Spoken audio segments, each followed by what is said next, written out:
Assalamualaikum warahmatullahi wabarakatuh. Baik, di sini saya akan melanjutkan penjelasan atau pembahasan tentang mengenai materi perkecambahan kelapa sawit, yaitu materi dari mata kuliah agribisnis perkebunan. Sebelumnya perkenalkan, nama saya Frisco Mendekara Padang dengan NIM 203-20058, yaitu pembahasan pada hari ini yaitu perkecambahan kelapa sawit. Langsung saja, apa itu perkecambahan kelapa sawit? Nah, perkecambahan kelapa sawit ini merupakan salah satu tahapan yang paling penting juga dalam pembentukan tanaman baru yang berkualitas. Proses ini dimulai dari keluarnya embrio dari dalam biji untuk kemudian berkembang menjadi tanaman muda yang siap dipindahkan ke tahap pembibitan. Nah, biji kelapa sawit dikenal memiliki karakteristik khusus, yaitu lapisan endokarp yang sangat keras dan fase dormansi yang sangat panjang juga. Dormansi ini menyebabkan biji tidak dapat langsung tumbuh meskipun sudah dipanen, sehingga diperlukan rangkaian perlakuan teknis yang tepat agar biji mampu berkecambah secara seragam.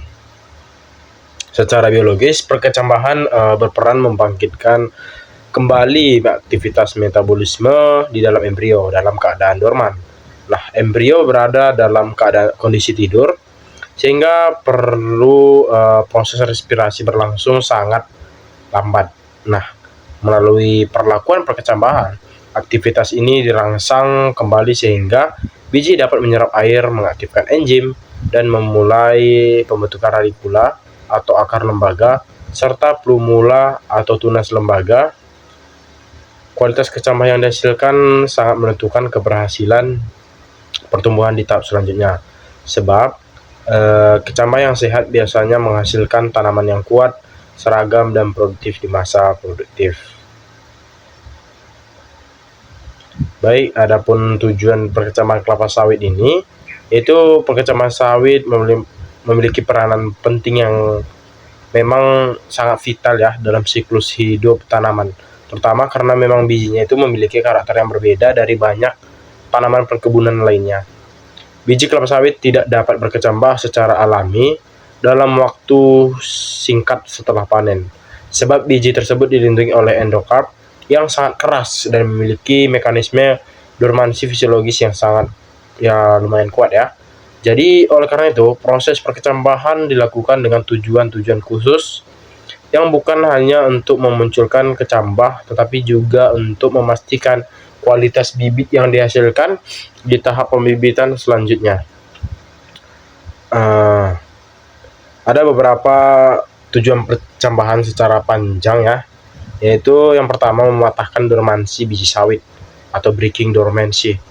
Nah, dormansi pada biji kelapa sawit merupakan salah satu faktor utama yang membuat perkecambahannya memerlukan perlakuan khusus. Dormansi ini terjadi karena embrio di dalam biji tidak langsung aktif secara biji masak, serta adanya cangkang keras yang membatasi pertukaran udara dan air. Kondisi tersebut menyebabkan embrio tidak mampu memulai proses respirasi dan metabolisme yang diperlukan untuk tumbuh. Perkecambahan bertujuan mematahkan kondisi dorman ini melalui perlakuan panas atau heat treatment, perendaman, serta pengaturan suhu kelembapan. Dengan perlakuan tersebut, lapisan endokarp yang keras menjadi lebih lentur, aktivitas enzim dormansi mulai menurun, serta embrio menjadi responsif terhadap air dan oksigen. Tanpa pematahan dormansi, biji bisa tetap tidak tumbuh bahkan setelah berbulan-bulan disimpan. Dengan kata lain, pematahan dormansi merupakan kunci pembuka yang memungkinkan seluruh perkecambahan berikutnya dapat berlangsung.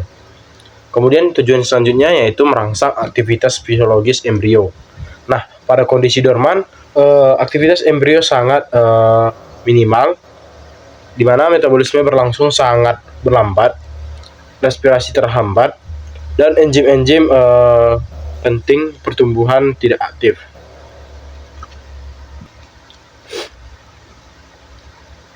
Melalui tahapan perkecambahan, terutama pada proses pemanasan dan perendaman, berbagai aktivitas fisiologis di dalam biji mulai meningkat secara signifikan.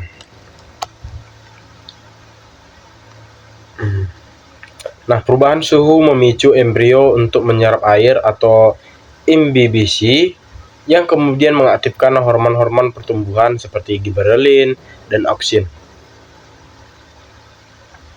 Aktivasi hormon ini membuat jaringan embrio mulai membelah dan berkembang. Selain itu, peningkatan respirasi membuat embrio mampu menghasilkan energi untuk memulai pembentukan radikula dan plumula. Tujuan ini sangat penting karena tanpa aktivitas fisiologis yang aktif, embrio tidak akan mampu melanjutkan proses pertumbuhan meskipun dormansi telah dipatahkan. Kemudian tujuan selanjutnya itu menumbuhkan radikula atau akar lembaga dan plumula atau tunas lembaga secara optimal. Tahap selanjutnya dari proses perkecambahan adalah memfasilitasi keluarnya radikula dan plumula dari biji. Pertumbuhan awal ini sangat menentukan kualitas tanaman di masa depan. Radikula yang tumbuh kuat akan membentuk sistem perakaran yang baik, sedangkan plumula yang sehat akan membentuk batang dan daun pertama yang berperan dalam fotosintesis. Tujuan perkecambahan bukan hanya memunculkan akar dan tunas, tetapi memastikan keduanya tumbuh dengan ukuran yang sesuai standar, tidak cacat, tidak busuk, dan tumbuh tegak. Kecambah yang memiliki radikula yang pendek, bengkok, atau terhambat umumnya akan menghasilkan bibit yang lemah di pembibitan. Oleh karena itu, tahapan perkecambahan dirancang sedemikian rupa agar memaksimalkan pertumbuhan dua organ penting tersebut. Kemudian, tujuan selanjutnya yaitu menghasilkan kecambah yang sehat, kuat, dan seragam. Nah, keseragaman adalah hal yang sangat penting dalam pembibitan, terutama bagi perkebunan kelapa sawit yang dikelola secara profesional. Bibit yang seragam akan lebih mudah dipelihara, memiliki tingkat pertumbuhan yang sejalan, dan menghasilkan pertanaman yang rapi serta serupa produktivitasnya. Perkecambahan dilakukan secara terkontrol untuk mencapai beberapa standar mutu seperti kecambah bebas jamur, warna plumula dan radikula normal, kadar air seimbang, ukuran kecambah seragam, bahkan embrio tidak mengalami kerusakan. Nah, kecambah yang sehat dan seragam akan menghasilkan pertumbuhan yang lebih baik juga pada fase pre-nursery hingga ditanam di lapangan. Nah, keseragaman ini juga mempermudah manajemen pemupukan, pengairan, dan pengendalian hama di tahap selanjutnya. Kemudian tujuan selanjutnya yaitu menjamin produktivitas tanaman di masa yang akan mendatang. Nah, meskipun sering diabaikan, proses perkecambahan sebenarnya merupakan fondasi yang penting bagi produktivitas kebun sawit dalam jangka panjang. Kecambah yang berhasil tumbuh dengan baik akan membentuk bibit yang kuat juga, adaptif, dan mampu berkembang menjadi tanaman yang lebih dewasa dan dengan produksi tandan yang lebih optimal. Nah, tanaman yang berasal dari kecambah yang berkualitas tinggi biasanya memiliki sistem perakaran yang lebih besar, kemampuan menyerap nutrisi lebih baik, ketahanan stres lebih tinggi, dan potensi hasilnya menjadi lebih baik. Dengan demikian, tujuan perkecambahan tidak hanya terbatas pada menghasilkan kecambah saja, namun juga memastikan keberhasilan produksi kebun sawit selama 20 sampai dengan 25 tahun masa produktif tanaman akan berlangsung. Kemudian tujuan yang selanjutnya yaitu menekan kegagalan pembibitan dan meminimalkan kerugian. Nah, seperti yang kita ketahui, jika biji tidak menjalani proses perkecambahan yang baik dan benar, kemungkinan besar banyak biji yang tidak tumbuh, bahkan tumbuh dalam kondisi cacat. Nah, kegagalan inilah menyebabkan pemborosan biaya, waktu, tenaga, dan lahan pembibitan. Nah, proses perkecambahan bertujuan memang mengurangi risiko yang tadi dengan cara memastikan bahwa hanya kecambah yang benar-benar layak yang masuk ke tahap pembibitan. Ini memberikan efisiensi tinggi pada perkebunan nantinya, baik dari segi biaya operasional maupun keberhasilan fase penanaman.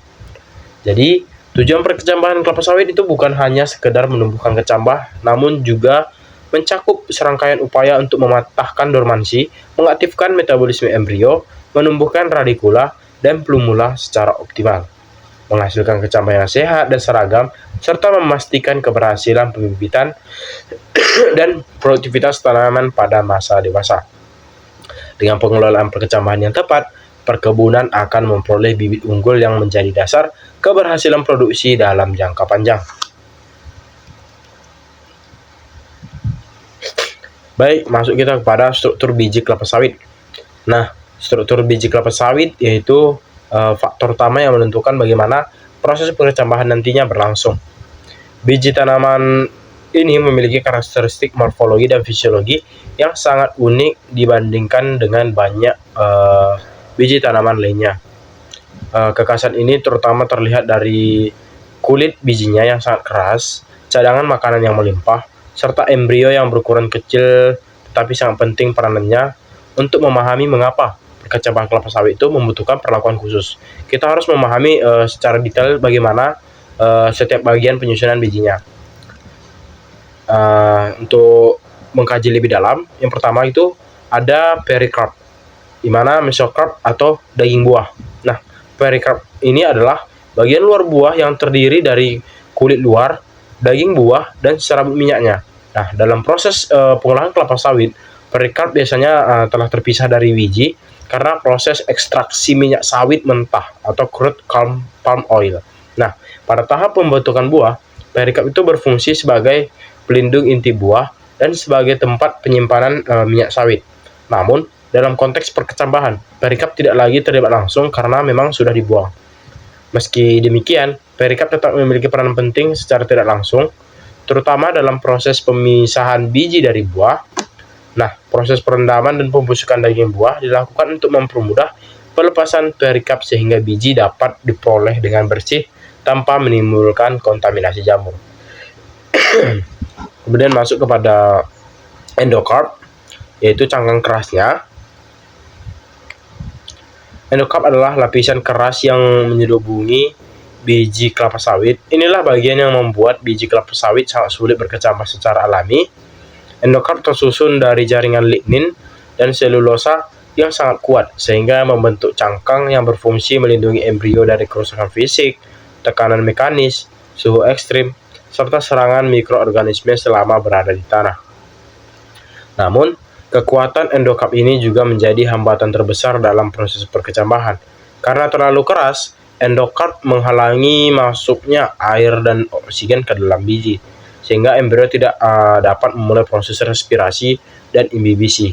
Oleh sebab itu, perlakuan pematahan dormansi atau heat treatment sangat diperlukan.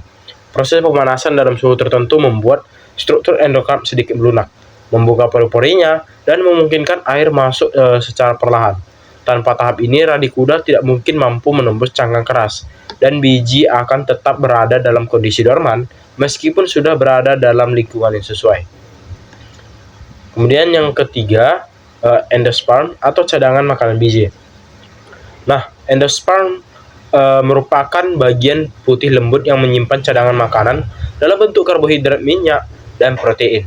Komponen inilah yang menyediakan sumber energi bagi embrio pada fase awal pertumbuhan sebelum kecambah mampu berfotosintesis secara mandiri. Endosperm kelapa sawit dikenal sangat kaya akan minyak nabati. Kandungan minyak inilah yang membuat biji kelapa sawit memiliki nilai ekonomi tinggi. Namun, dalam proses perkecambahannya, minyak tersebut menjadi sumber energi yang sangat penting untuk mendukung proses respirasi, pembelahan sel, dan pemanjangan radikula serta plumula. Nah, cadangan makanan inilah yang sangat menentukan kekuatan kecambahan nantinya. Jika endosperm rusak, tengik, atau terkontaminasi jamur, perkembangannya biasanya terganggu, dan kualitas endosperm yang baik itu merupakan suatu indikator bahwa biji memiliki potensi tumbuh yang sehat. Kemudian struktur yang selanjutnya yaitu embrio atau calon tanaman baru. Nah, embrio merupakan pusat kehidupan biji kelapa sawit, di mana bagian inilah yang nantinya tumbuh menjadi tanaman baru. Embrio biasanya pada umumnya tersusun dari dua bagian penting. Yang pertama radikula atau akar lembaga, di mana bagian yang pertama kali keluar dari biji, radikula ini bertugas mencari air dan menopang kecambah. Kemudian bagian yang kedua plumula atau tunas lembaga, di mana bakal batang dan daun pertama yang akan tumbuh ke atas permukaan tanah. Embrio kelapa sawit berukuran relatif kecil dan terletak di bagian tertentu pada endosperm, di mana posisi embrio yang kecil dan terkurung dalam cangkang keras menyebabkan potensi kerusakan sangat besar jika perlakuan perkecambahan itu tidak sesuai atau tidak tepat. Suhu terlalu tinggi, kekeringan ekstrim, atau kontaminasi jamur bisa menyebabkan embrio mati sebelum sempat tumbuh. Selain itu, embrio hanya bisa berkembang jika mendapatkan air, udara, dan kondisi lingkungan tertentu. Inilah alasan mengapa pengaturan suhu dan kelembapan pada tahap perkecambahan menjadi begitu penting. Ketika embrio mulai aktif, proses metabolisme meningkat, dan embrio memanfaatkan cadangan makanan dari endosperm untuk menginisiasi pertumbuhan. Jadi, struktur biji kelapa sawit terdiri dari perikarp, endokarp, endosperm, dan embrio. Nah, keempat bagian inilah memiliki fungsi berbeda namun saling berkaitan. Kekerasan endokarp dan keberadaan dormansi fisiologis menyebabkan biji memerlukan perlakuan khusus untuk bisa berkecambah. Endosperm menyediakan sumber energi penting, sementara embrio menjadi pusat pertumbuhan tanaman baru. Nah, di mana dengan memahami struktur ini, kita dapat membantu menjelaskan mengapa proses perkecambahan kelapa sawit ini memiliki tahapan yang panjang dan memerlukan pengelolaan yang cermat. Jadi kita ulangi ya. Jadi struktur biji kelapa sawit terdiri dari endokarp, perikarp atau bagian luar, endokarp, endosperm, dan embrio. Kemudian masuk kepada tahapan-tahapan pada perkecambahan. Yang pertama itu tahapan pertama, di mana pemisahan biji dari daging buah dan seleksi. Tahap pertama dalam proses perkecambahan kelapa sawit merupakan tahap paling awal, namun sangat penting, yaitu pemisahan biji dari daging buah dan seleksi kualitas biji. Tahap ini bertujuan menghasilkan biji yang bersih, seragam, dan siap masuk ke proses perlakuan dormansi. Jika tahap awal ini tidak dilakukan dengan benar, maka tahap-tahap berikutnya dapat terganggu karena kualitas biji yang tidak memenuhi syarat atau standar dapat menyebabkan rendahnya tingkat perkecambahan nantinya. Ada beberapa tahapan ya dari tahapan pertama ini, itu perontokan buah dari tandan atau fresh fruit bunch atau FFB, di mana proses ini diawali dengan pemanenan tandan buah segar atau TBS dari pohon kelapa sawit. Tandan ini biasanya mengandung ratusan hingga ribuan buah kecil. Buah-buah tersebut harus dipindahkan dari tandannya melalui proses perontokan dan dapat dilakukan secara manual maupun menggunakan alat mekanis. Adapun tujuan perontokan itu yaitu untuk memudahkan pemisahan daging buah dari biji pada tahap berikutnya, kemudian mengurangi kontaminasi akibat sisa tandan yang dapat membawa jamur atau kotoran, kemudian menghasilkan buah bersih yang siap diproses lebih lanjut. Perontokan yang baik akan menghasilkan buah utuh banyak tanpa banyak kerusakan pada cangkang, sebab biji yang retak atau pecah dapat mempengaruhi kualitas kecambah.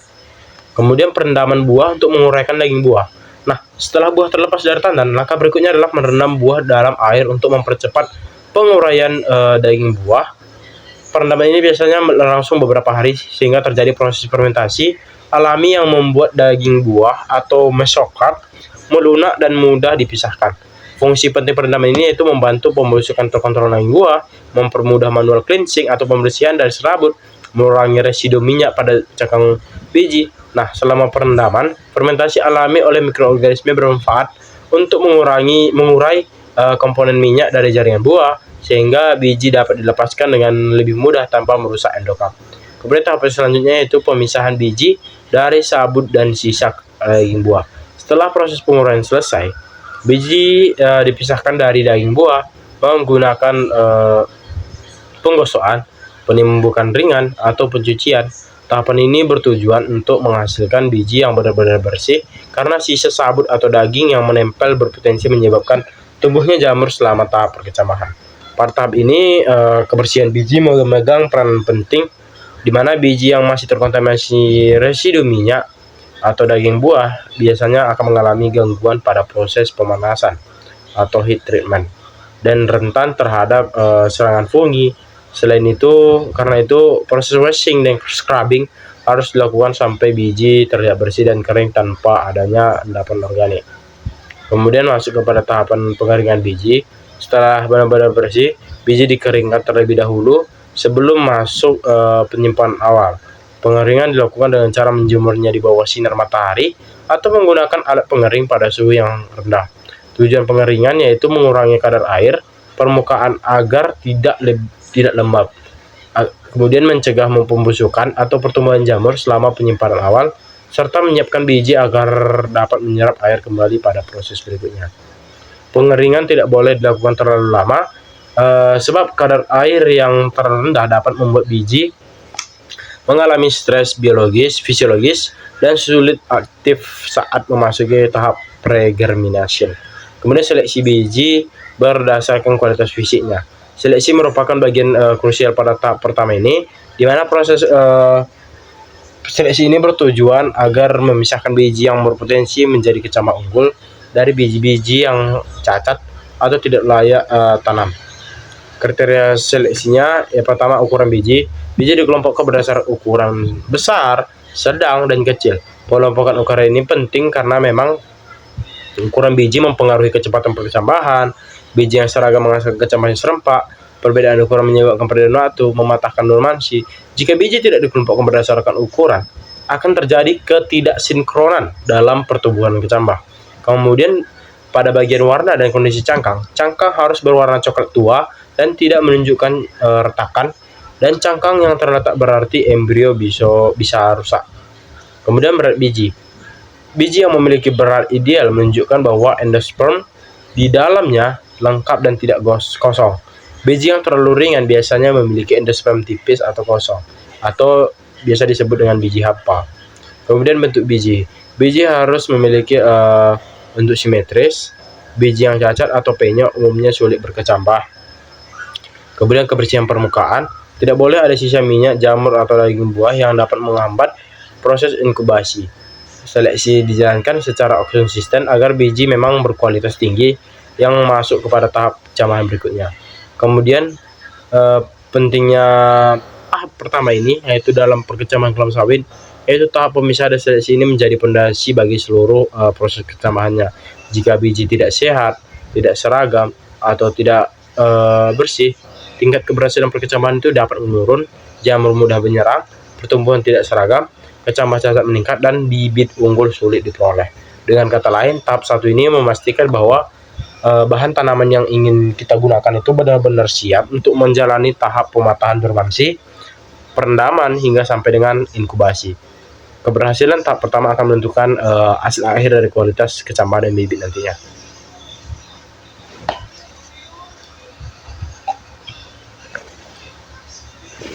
Baik, kemudian tahapan selanjutnya, yaitu tahap kedua, penyimpanan awal.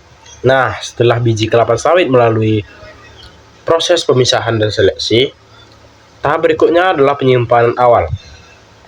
Tahap ini sering dianggap sederhana, namun sebenarnya memiliki pengaruh yang sangat besar terhadap keberhasilan pematahan dormansi pada tahap selanjutnya. Penyimpanan awal tidak hanya berfungsi sebagai fase penundaan sebelum perlakuan panas, namun juga berperan dalam menstabilkan kondisi fisiologis biji agar siap memasuki proses perkecambahan yang lebih intensif. Penyimpanan awal dilakukan dengan menempatkan biji dalam karung berongga pada suhu ruang sekitar 18 sampai dengan 22 derajat Celcius dengan sirkulasi udara yang baik. Tahap ini sangat penting untuk memastikan biji memang berada dalam kondisi optimal dan tidak mengalami kerusakan. Kemudian adapun proses atau fungsi dari penyimpanan awal ini, yaitu pertama menjaga kelembapan biji agar stabil, di mana kelembapan biji selama penyimpanan harus memang selalu dijaga agar tidak mengalami kekeringan maupun kelembapan berlebih. Kelembapan yang terlalu rendah dapat membuat biji kehilangan kadar air internal, sehingga saat memasuki tahap pematahan dormansi biji akan mengalami kesulitan dalam proses imbibisi. Sebaliknya, kelembapan yang terlalu tinggi akan memicu pertumbuhan jamur pada permukaan biji dan menyebabkan kerusakan pada endokam maupun endosperm. Karena itu, penyimpanan biji di karung berongga seperti karung goni sangat dianjurkan. Karung ini memungkinkan adanya pertukaran udara dan mampu menjaga sirkulasi udara yang baik sehingga kadar kelembapannya tetap stabil. Kemudian ada fungsi yang lain untuk menghindari pertumbuhan jamur dan mikroorganisme yang pengganggu. Salah satu risiko terbesar dalam penyimpanan biji adalah munculnya jamur. Jamur dapat tumbuh ketika kondisi biji tersebut lembab, sirkulasi udara buruk, atau masih ada daging buah yang belum dibersihkan. Jika jamur sudah menyerang, biji menjadi rentan lebih rusak, bahkan embrio dapat mati sebelum proses perkecambahan dimulai. Jadi penyimpanan awal berfungsi untuk mengeringkan sisa kelembapan dari proses pencucian, mengontrol suhu lingkungan agar tidak lembab, meminimalkan aktivitas mikroorganisme, dan menjaga kebersihan fisik biji. Dengan kondisi penyimpanan yang baik, biji dapat tetap dalam keadaan sehat dan bebas kontaminasi. Kemudian menyamakan tingkat kematangan biji. Tidak semua biji sawit memiliki tingkat kematangan fisiologis yang sama meskipun berasal dari satu tandan. Beberapa biji mungkin matang penuh, sementara yang lain masih berada dalam tahap perkembangan tertentu. Penyimpanan awal memberikan waktu bagi seluruh biji untuk mencapai kondisi keseimbangan fisiologis. Selama proses penyimpanan, biji mengalami penyesuaian internal yang membuatnya berada dalam fase dormansi yang stabil. Hal ini penting agar pematahan dormansi pada tahap berikutnya dapat memberikan hasil yang lebih seragam. Tingkat keseragaman ini sangat berpengaruh terhadap keberhasilan perkecambahan, karena biji yang kematangannya tidak seragam akan berkecambah pada waktu yang berbeda-beda. Kemudian fungsinya itu menyiapkan biji untuk pematahan dormansi. Tahap penyimpanan awal merupakan jembatan penting dalam biji memasuki fase pematahan dormansi atau heat treatment. Di sini biji menjalani proses adaptasi awal agar tidak mengalami kejutan fisiologis ketika menghadapi suhu tinggi pada tahap selanjutnya.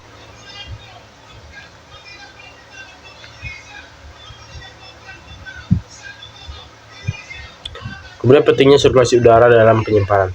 Sirkulasi udara yang baik dalam penyimpanan atau selama penyimpanan merupakan syarat mutlak. Udara yang mengalir akan mengurangi risiko kondensasi uap air sekitar biji dan membantu menjaga suhu karung tetap stabil. Jika penyimpanan dilakukan tempat tertutup dan tidak berventilasi, maka suhu sekitar biji meningkat, kadar air meningkat, jamur mudah tumbuh, kualitas biji menurun drastis. Itulah sebabnya mengapa biji harus disimpan dalam ruang penyimpanan yang kering, berventilasi yang baik, dan tidak terlalu lembab.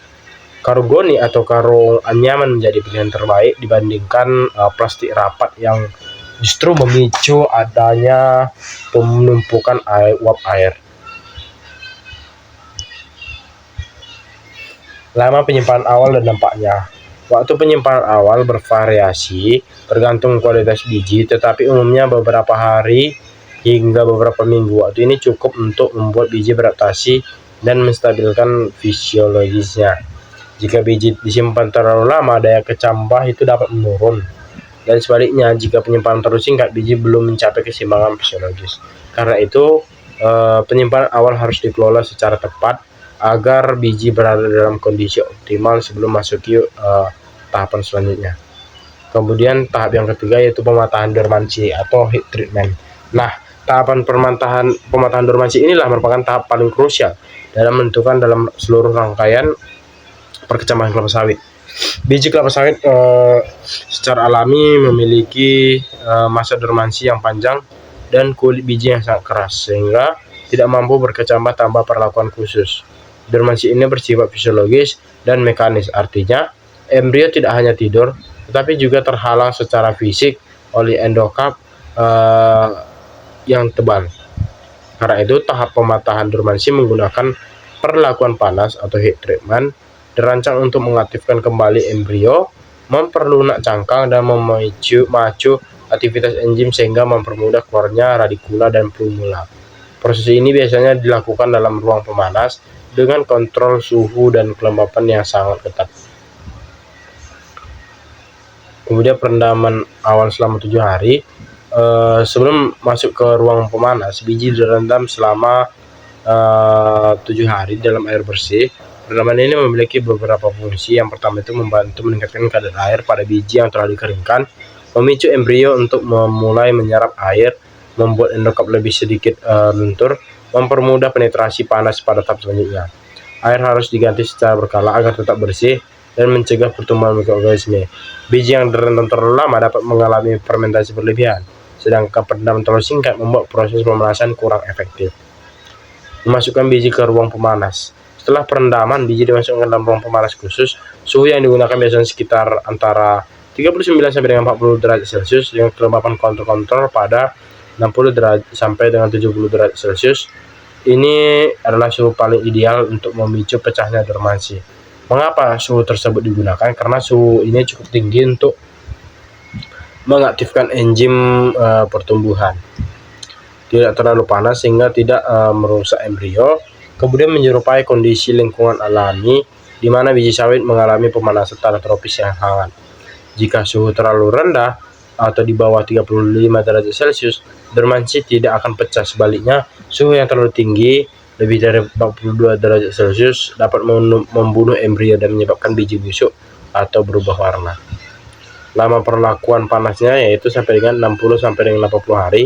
Durasi perlakuan panas cukup panjang, yaitu antara yang tadi 60 sampai dengan 80 hari, yaitu tergantung pada varietas yang memang dan ukuran biji. Biji yang lebih besar biasanya membutuhkan waktu lebih lama untuk mencapai kondisi dormansi terpecah sempurna. Selama periode ini, lapisan cangkang mengalami pelunakan bertahap, aktivitas respirasi embrio meningkat perlahan, enzim dormansi dinonaktifkan, dan embrio mulai memasuki tahap pra-perkecambahan. Perubahan fisiologis ini tidak terlihat dari luar, tetapi sangat menentukan keberhasilan tahap perkecambahan berikutnya. Kemudian masuk kepada proses perangin-anginan setiap 7 hari. Setiap 7 hari sekali biji dikeluarkan dari ruang pemanas untuk proses penganginan selama 1 sampai dengan 2 jam. Setelah itu biji disiram dengan sedikit air untuk meningkatkan kadar air internalnya, lalu dikembalikan ke ruang pemanas. Fungsi proses ini yaitu mencegah biji mengalami kekeringan ekstrim, menjaga keseimbangan air dalam biji, membantu melancarkan respirasi embrio, mencegah stres suhu pada biji, meningkatkan penetrasi panas secara merata, dan proses ini merupakan salah satu kunci memang keberhasilan memecah dormansi karena biji sawit memerlukan kombinasi antara panas dan kelembapan untuk menjadi aktif kembali. Kemudian aktivasi enzim dan perubahan fisiologis di dalam biji.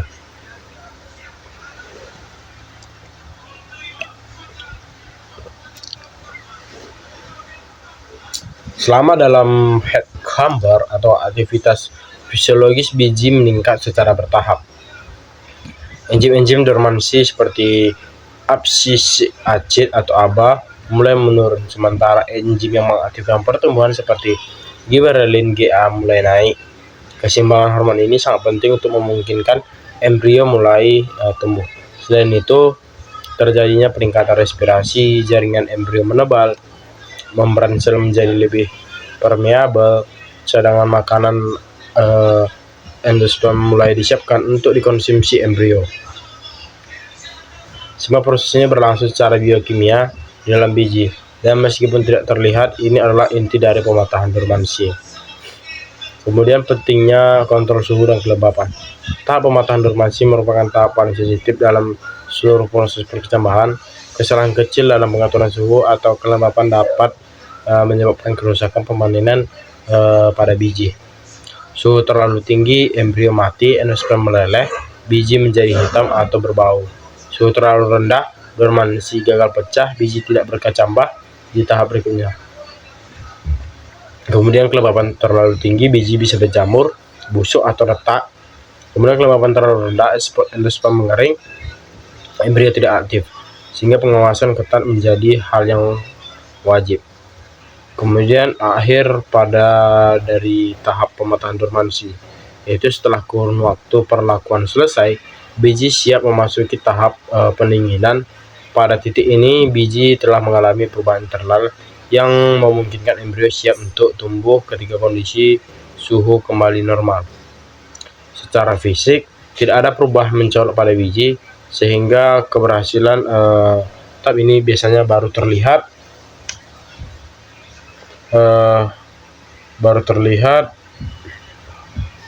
setelah biji masuk ke tahap inkubasi dan radikula mulai muncul.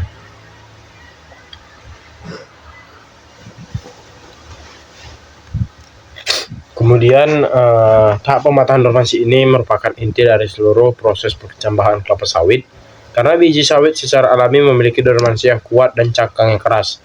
Dengan perlakuan panas bersuhu 39 sampai dengan 40 derajat Celcius selama 60 sampai dengan 80 hari, embrio diaktifkan, enzim pertumbuhan meningkat, dan cangkang menjadi lebih luntur.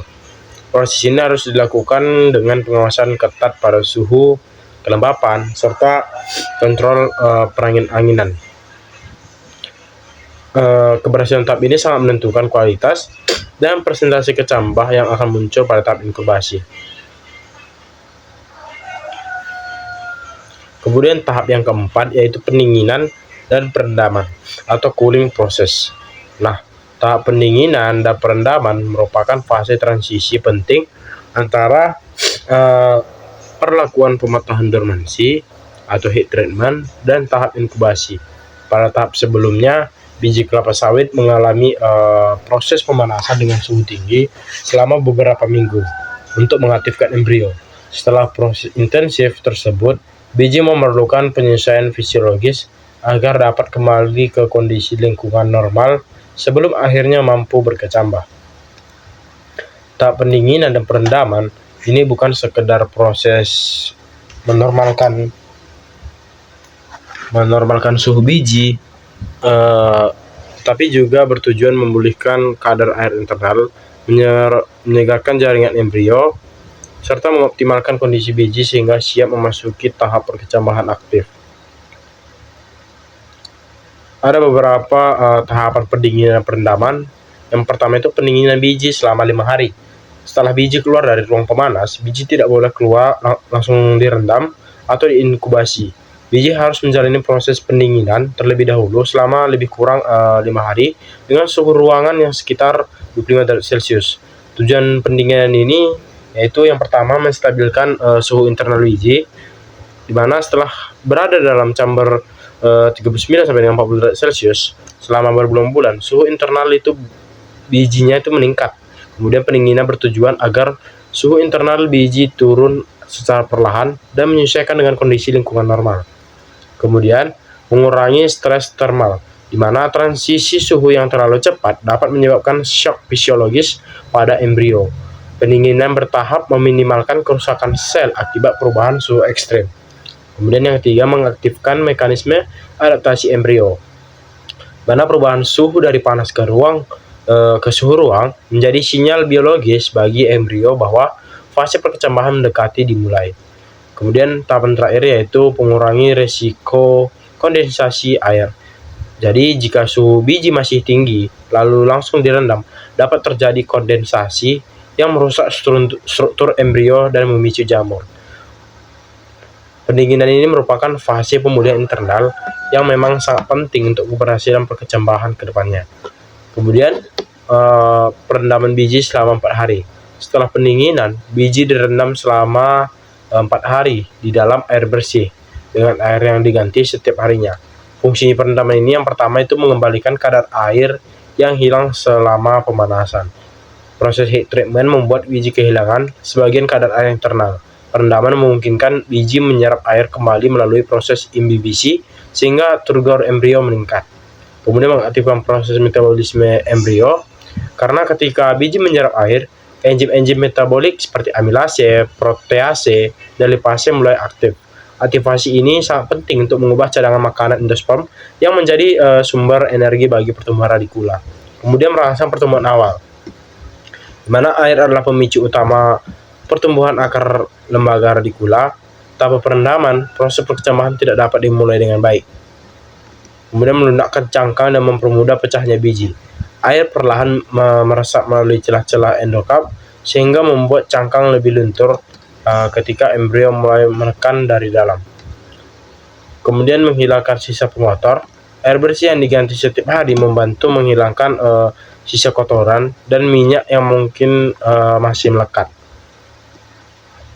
Kemudian masuk pada tahapan penggantian air setiap hari, di mana air perendaman wajib diganti setiap hari untuk menjaga kebersihan dan keamanan biji.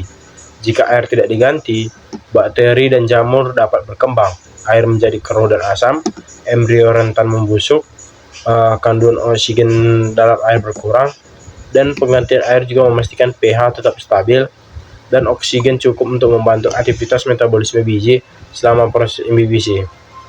Kemudian penirisan setelah perendaman selama 24 jam.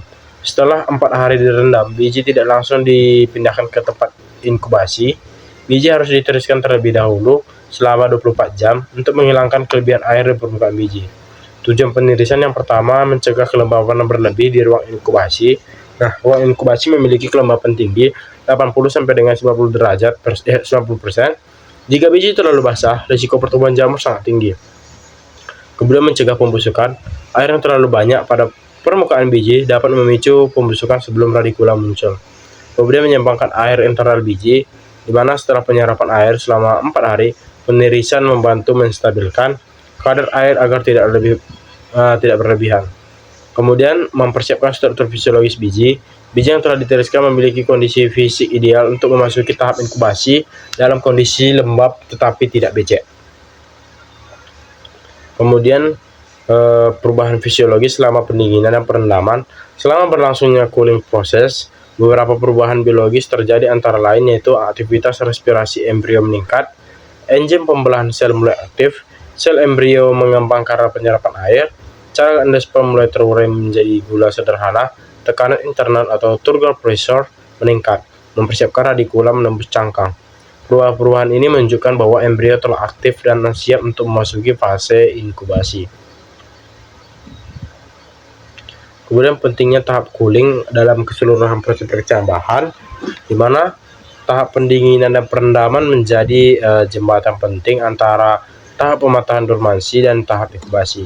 Tanpa cooling proses, embrio akan mengalami stres panas, metabolisme tidak berjalan normal, radikula sulit muncul, tingkat keberhasilan perkecambahan menurun drastis, jamur mudah mulai tumbuh selama inkubasi. Cooling adalah fase pemulihan dan persiapan yang wajib memang dilalui sebelum biji benar-benar dapat berkecambah secara aktif. Tahap pendinginan dan perendaman merupakan bagian penting dalam proses perkecambahan kelapa sawit setelah perlakuan panas.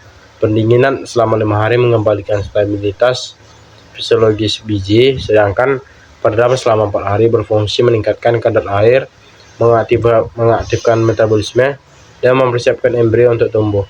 Tahap ini juga membutuhkan penirisan selama 24 jam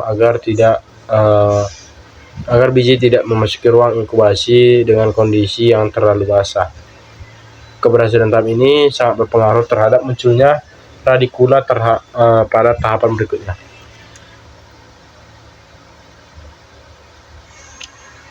Kemudian masuk kepada inkubasi perkecambahan, di mana tahap inkubasi merupakan salah satu fase yang paling penting dalam proses perkecambahan kelapa sawit, karena memang pada tahap ini inilah biji yang melewati proses pematahan dormansi dan perendaman akan memulai menunjukkan tanda nyata perkecambahan berupa munculnya radikula atau akar lembaga. Tahap ini membutuhkan lingkungan yang sangat terkontrol, baik dari segi suhu, kelembapan, maupun sanitasi.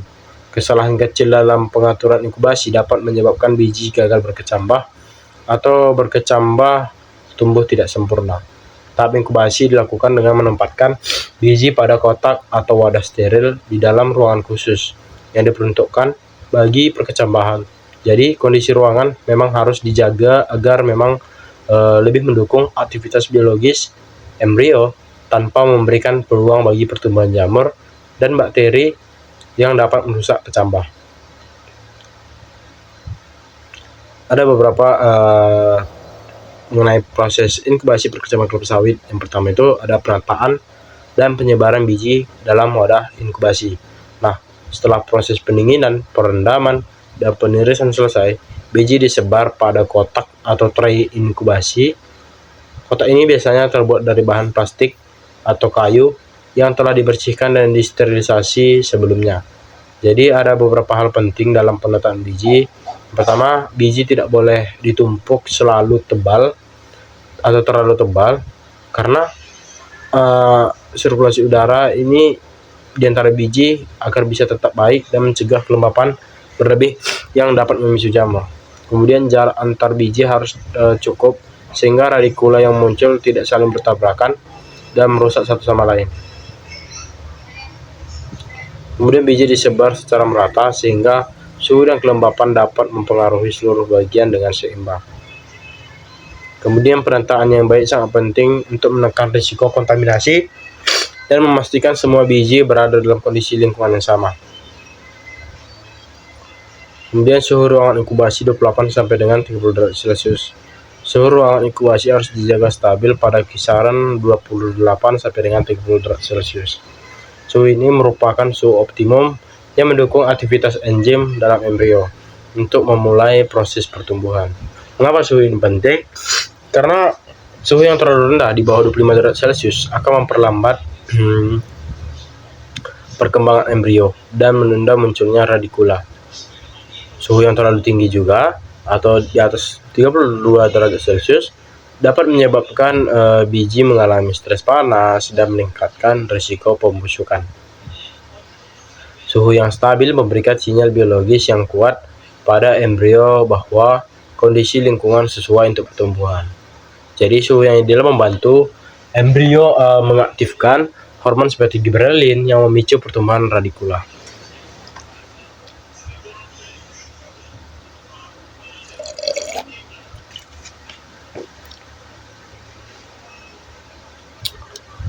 Kelembapan tinggi 80 sampai dengan 90%. Selain suhu, kelembapan udara juga merupakan faktor yang memang krusial dalam perkecambahan. Ruangan inkubasi harus memiliki kelembapan tinggi, yaitu antara 80 sampai dengan 90%, di mana fungsi kelembapan tinggi yaitu mencegah biji kehilangan selama proses perkecambahan, memfasilitasi proses imbibisi lanjutan setelah perendaman, menjaga kondisi lingkungan tetap lembut bagi pertumbuhan radikula, mengoptimalkan aktivitas biologis embrio. Namun kelembapan ini harus dijaga agar tidak terlalu basah.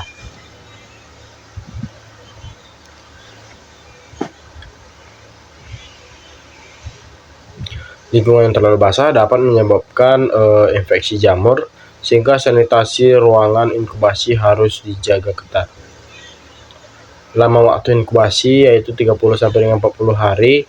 Tahap inkubasi berlangsung selama 30 sampai 40 hari tergantung pada varietas, kualitas biji dan perlakuan sebelumnya. Selama periode ini embrio mulai aktif membelah dan memanjang. Radikula mulai menekan endokam dari dalam. Cangkang mengalami retakan kecil akibat tekanan akar lembaga. Kemudian radikula perlahan muncul dari cangkang dan terlihat pada permukaan biji. Pada minggu ketiga hingga kelima, biasanya tingkat perkecambahan mulai meningkat secara signifikan. Munculnya radikula sebagai tanda sukses perkecambahan. Jadi radikula adalah organ yang pertama yang muncul dari biji, dan kemunculannya menandai keberhasilan tahap inkubasi. Radikula mulai terlihat sebagai akar kecil berwarna putih bersih yang keluar dari celah cangkang. Ciri radikula yang normal yaitu panjang awal kurang lebih 2-33 cm, kemudian berwarna putih bersih, lurus dan kuat, ujungnya runcing dan segar, tidak berjamur atau berubah warna. Jika radikula berwarna kecoklatan, keriting atau tumbuh pendek, ini menunjukkan adanya masalah fisiologis selama proses inkubasi. Kemudian masuk kepada penguatan harian dan pengendalian jamur, yaitu ruangan inkubasi harus diawasi setiap hari untuk memastikan tidak ada kontaminasi jamur maupun bakteri. Jika jamur mulai terlihat pada permukaan biji atau dinding ruangan, harus segera dibersihkan untuk mencegah penyebaran. Pengendalian jamur dilakukan dengan menjaga sirkulasi udara tetap baik, menjaga suhu tetap stabil, tidak menyiram atau menambah air yang berlebihan, menjaga kebersihan ruangan dan tray inkubasi. Jadi jika ada biji yang menunjukkan tanda busuk, harus segera dipisahkan agar tidak menginfeksi biji lainnya. Presentasi keberhasilan perkecambahan. Pada akhir tahap inkubasi biasanya 80 sampai dengan 90% biji yang diolah dengan benar akan berhasil berkecambah. Presentasi ini merupakan angka ideal yang menjadi indikator bahwa proses seleksi pemetaan dormansi, pendinginan, dan inkubasi dilakukan dengan benar. Faktor yang mempengaruhi tingkat keberhasilan yaitu dari kualitas biji, konsistensi perlakuan panas, kebersihan lingkungan, stabilitas suhu dan kelembapan, ketepatan proses perendaman. Kebersihan tahap inkubasi memang sangat berpengaruh terhadap kualitas bibit yang dihasilkan pada tahap pembibitan. Tahap inkubasi merupakan fase yang sangat penting juga dalam perkecambahan kelapa sawit, di mana radikula pertama kali muncul. Pada tahap ini, biji ditempatkan di ruangan khusus dengan suhu 28 sampai dengan 30 derajat Celcius dan kelembapan 80 sampai dengan 90% selama 30 sampai dengan 40 hari. Penataan biji, pengendalian jamur, dan pengawasan suhu menjadi kunci keberhasilan pada akhir tahap inkubasi. 80 sampai dengan 90% biji yang sehat akan berkecambah dan menghasilkan radikula yang kuat, lurus, dan berwarna putih bersih.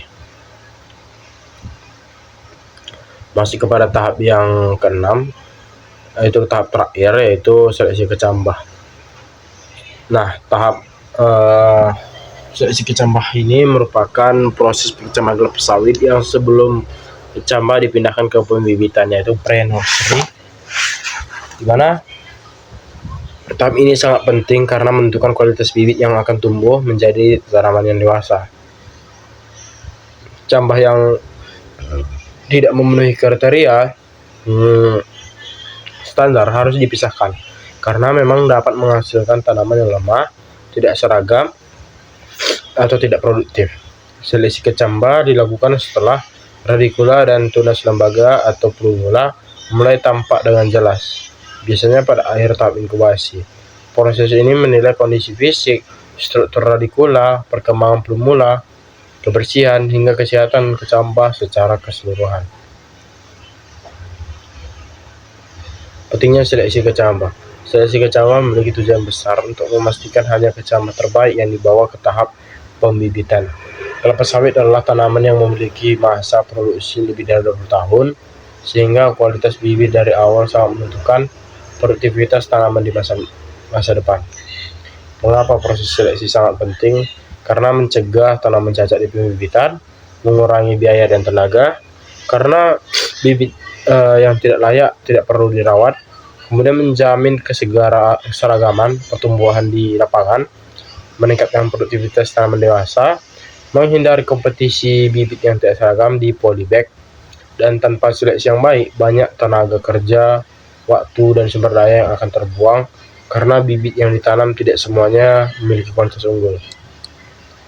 Adapun kriteria dasar kecambah yang layak, kecambah kelapa sawit yang memiliki fisik atau ciri yang baik tertentu menunjukkan bahwa embrio tumbuh normal, sehat, dan memiliki potensi menjadi tanaman yang kuat. Ada beberapa kriteria. Yang pertama, radikula atau akar lembaga.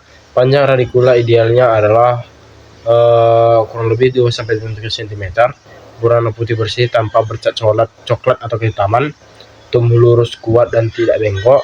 Tekstur radikula keras dan segar, bukan lembek atau busuk. Radikula yang tumbuh tidak normal biasanya menunjukkan gangguan fisiologis selama proses inkubasi. Kemudian plumula atau tunas lembaga. Plumula mulai muncul keluar dari biji, warna ujungnya kuning muda hingga krim, menunjukkan pertumbuhan aktif, tumbuh lurus dan tidak patah, tidak ada tanda busuk, hitam, atau layu. Plumula akan berkembang menjadi batang dan daun pertama, sehingga kualitasnya sangat menentukan keberhasilan tahap pre-nursery. Warna kecambah. Kecambah sehat berwarna putih krem atau sedikit kekuningan, tidak ada jamur, bercak hitam, atau warna kemerahan. Permukaan kecambah bersih dan tidak berlendir. Jika warna kecambah sudah berubah, biasanya itu tanda pertumbuhan ganggu dan kontaminasi jamur. Kemudian tekstur dan kekerasan. Kecambah terasa keras namun lentur, bukan kering, tidak lembek atau berstruktur lendir. Kemudian struktur cangkang masih kuat tapi terletak secara alami. Tekstur mencerminkan kadar air yang seimbang dan kesehatan embrio. Kemudian kadar air kecambah. Kadar air idealnya berkisar 12 sampai dengan 15%. Kadar air yang terlalu tinggi membuat kecambah mudah busuk, dan kadar air yang terlalu rendah membuat kecambah sulit tumbuh di polybag. Kadar air mempengaruhi pertumbuhan radikula ketika sudah masuk di media tanah.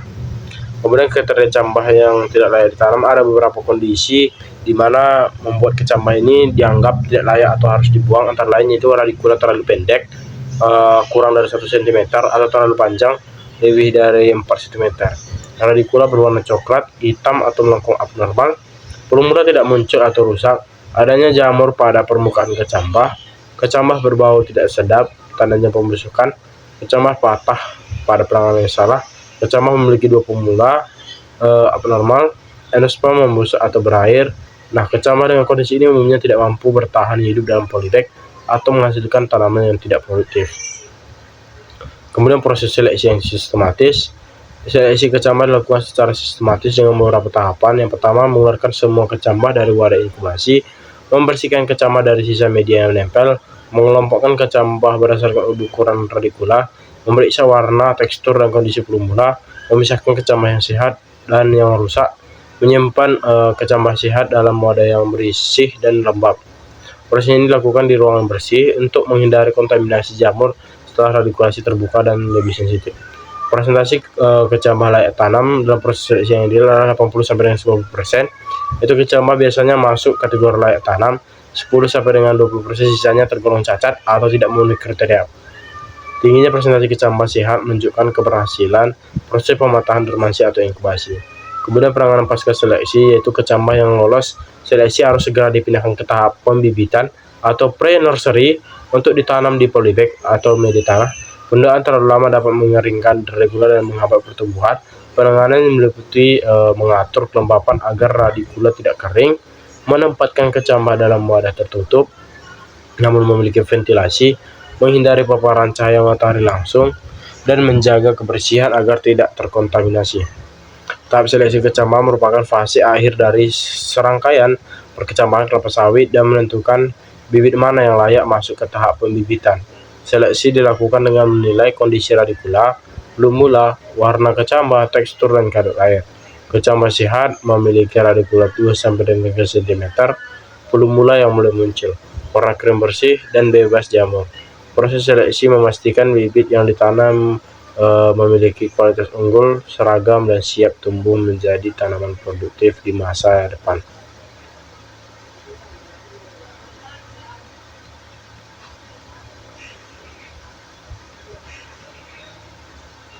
Adapun kesimpulan dari keseluruhan materi yang sudah saya jelaskan, yaitu perkecambahan kelapa sawit merupakan rangkaian proses biologis dan teknis yang harus dilakukan secara teratur dan terkontrol untuk menghasilkan kecambah yang sehat, kuat, dan seragam.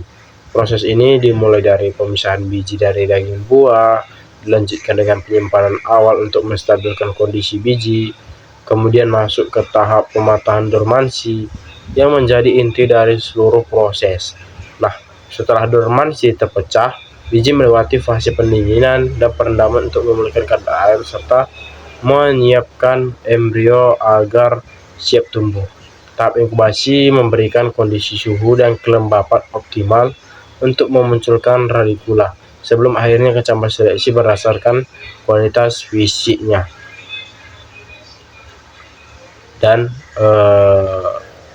proses ini harus dilakukan memang di ruangan bersih untuk menghindari kontaminasi jamur setelah radikula terbuka. Nah, dalam proses yang ideal dalam memilih layak tanam, yaitu tingginya presentasi kecambah sehat menunjukkan keberhasilan proses pematahan dormansi dan inkubasi. Jadi, tahap seleksi kecambah merupakan fase akhir dari proses perkecambahan dari kelapa sawit. Secara keseluruhan, keberhasilan perkecambahan sangat ditentukan oleh kebersihan, ketepatan suhu, dan kelembapan, serta pengelolaan yang disiplin pada setiap tahap. Ketika semua prosedur dilakukan dengan benar dan baik, biji yang akan tumbuh menjadi kecambah unggul yang siap dikembangkan menjadi bibit berkualitas tinggi pada tahap pembibitan. Jadi, proses perkecambahan memang penting dan sangat krusial. Jadi setiap tahapannya menunjukkan bahwa kita harus menangani secara bersih dan memang sesuai dengan SOP agar kelapa sawit yang nantinya mau kita bibit di tempat pembibitan atau pre-nursery biar tanamannya lebih rata. Jadi proses perkecambahan memang dilakukan dengan tujuan-tujuan khusus yang memang bukan hanya untuk memunculkan kecambah, namun juga untuk memastikan nanti kualitas bibit dari perkecambahan yang memang yang kita ingin hasilkan di tahap pembibitan selanjutnya itu lebih bagus. Kemudian dapat menjadi keseragaman, karena memang keseragaman yang kita tanam nanti, bibit yang kita tanam, karena sangat penting dalam pembibitan, terutama bagi perkebunan kelapa sawit yang memang dikelola secara profesional. Bibit yang seragam itu akan lebih mudah dipelihara, memiliki tingkat pertumbuhan yang sejalan, dan menghasilkan pertanaman yang rapi serta serupa produktivitasnya, serta keberlanjutan masa yang akan datang. Bagaimana apa bibit yang kita tanam dan bagaimana hasilnya atau output yang dikeluarkannya berjalan dengan optimal dan sesuai dengan harapan kita. Jadi cukup sekian materi perkecambahan kelapa sawit yang bisa saya jelaskan. Kurang lebih saya mohon maaf. Sampai jumpa di materi selanjutnya.